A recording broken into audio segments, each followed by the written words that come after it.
It doesn't matter what the excuse or the explanation is. The result always tells the truth. A child can give the greatest excuses every time he's too sick for school, but if it always happens on the day of a test, the truth is revealed by the result.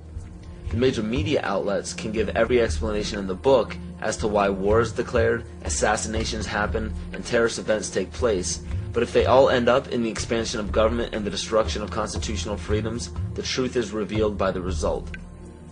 And because the vast majority of the public are completely ignorant of natural biological cycles of man, it is increasingly difficult for them to accept that these events are by no means an accident.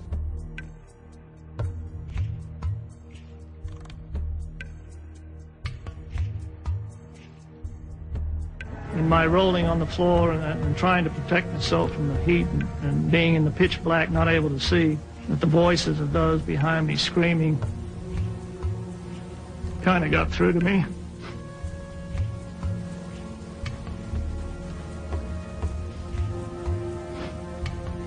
I recognized who they were.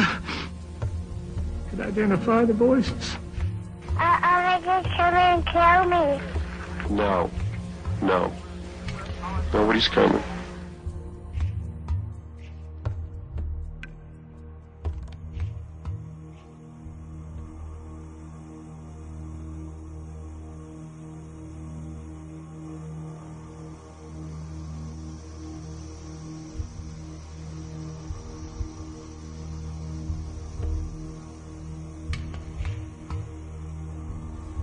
A statement reportedly made by Attorney General Janet Reno during an interview on 60 Minutes.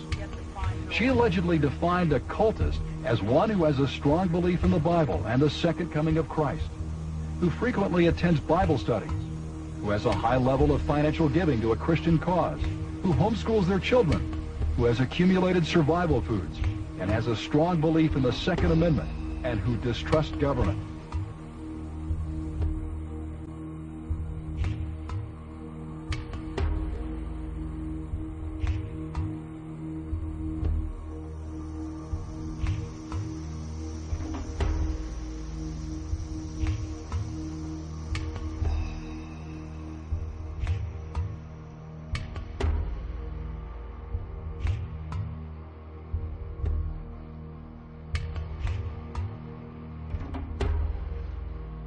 Through federal authorities that a second bomb has been found inside that federal building in Oklahoma City. It was an explosion at 9 o'clock this morning that did that damage you're looking at right there.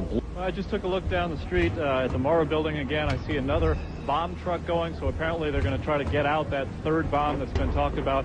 At the present time, the medical teams downtown are unable to get into the wreckage to retrieve more of the injured because of the presence of other bombs in the area. I've been told by the police department that just as soon as those bombs are defused, they will permit the medical teams to enter. Now, we're also hearing from some witnesses on the scene that they've overheard from firefighters that were first on the scene that there was a possibility that there was a secondary explosive device besides the car bomb device outside the building, and that device may have been placed near the nursery.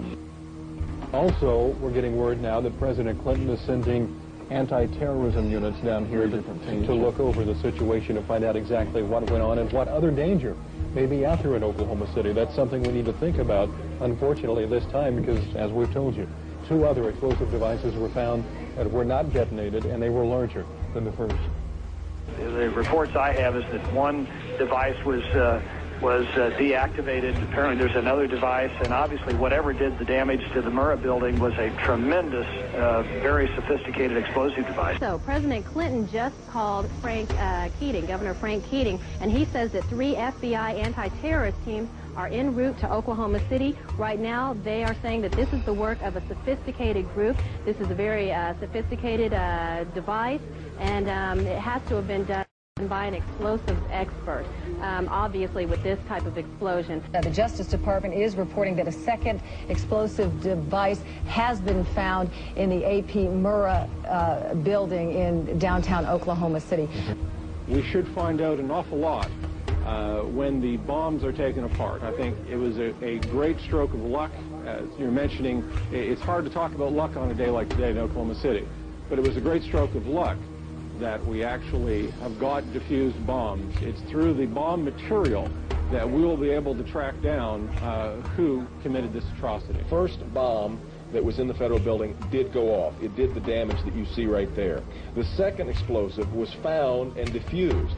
The third explosive that was found, and they are working on right now as we speak, I understand, both the second and third explosives, if you can imagine this, were larger than the first. First bomb that was in the federal building did go off. It did the damage that you see right there.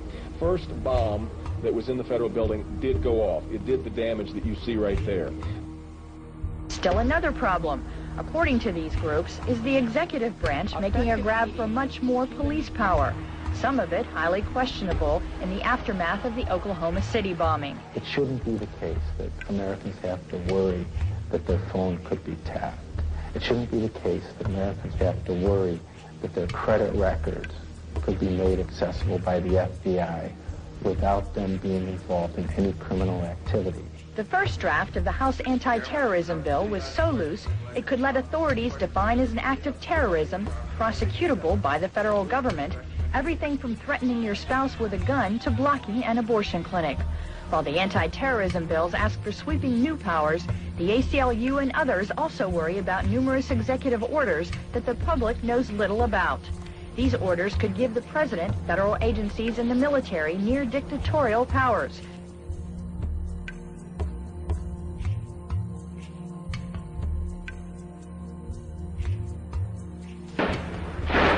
Talk to any police official anywhere, and pretty soon he'll bring up the shootout. February 1997. Two bank robbers in full body armor and firing AK-47s did battle with police on the streets of North Hollywood, California. It was every officer's worst nightmare come true.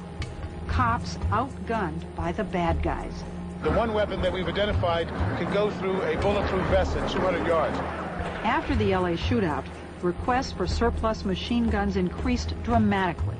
The Los Angeles Police Department alone got 600 M16s from surplus.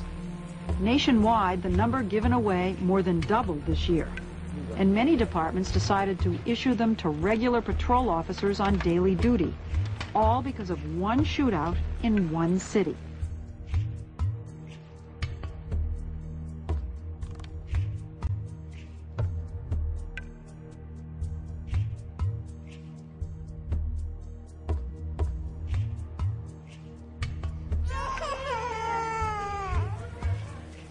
Till now, the diagnosis is not settled for this child. We complain from prolonged fever and with wasting.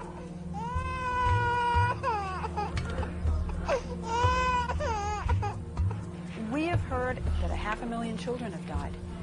I mean, that's more children than died in Hiroshima. And you know, is the price worth it? I think this is a very hard choice, but we think the price is worth it. Worth it because she believes the sanctions are working. In November 1997, former U.S. Attorney General Ramsey Clark headed a delegation of the International Action Center on his 7th trip to Iraq to investigate the continued effects of the United Nations sanctions on the population. We were shocked by what we saw. An almost total absence of medicines, medical supplies, and spare parts for the equipment. Despite the heroic efforts of medical personnel, babies, children, and the chronically ill continue to die in vast numbers. The United States government claims that Saddam Hussein is to blame for the crisis. What is the real cause of the suffering? The sanctions. They are an extension of the 1991 United States war against Iraq.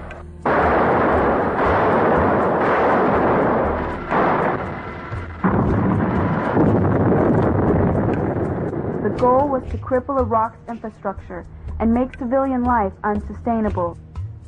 We demonstrated the capacity of technology to cripple a country without ever setting foot on it in the Persian Gulf. It's important to recognize that because it goes hand in hand with the sanctions. When we merely say that we flew 110,000 aerial sorties in 42 days, one every 30 seconds on the average, 24 hours a day, we ignore what we really did. As officials said, the death toll was now 288, with many more to come. The trucks kept filling up and driving away, past waiting relatives who knew they might never be able to identify the bodies of their loved ones. The community of Almeria filled one of the first of many funerals with gunfire in sign of grief and fury, and with angry words aimed through foreign journalists. "My mother, she's gone," shouted this young man.